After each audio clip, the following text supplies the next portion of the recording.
ఈరోజు నేను గారెల పిండి వేసుకున్నాము. అయితే నేనైతే బయట ఫుడ్ అయితే తేను, బయట మినుములు కూడా వాడను. ఒకసారి మనం పొలంలో మినుములు తీసుకుని కొనుక్కుని మరేసి పెట్టుకుంటాము. అయితే ఇప్పుడు పిండిలో కొంచెం సాల్ట్,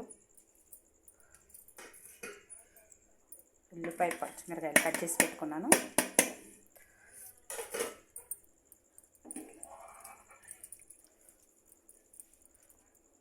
కొంచెం టేస్ట్ కోసం కొత్తిమీర, పుదీనా వేస్తాను.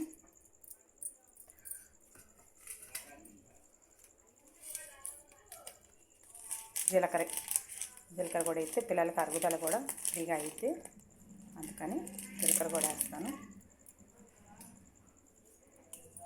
ఇప్పుడంతా కలిపి పెట్టుకుంటాను.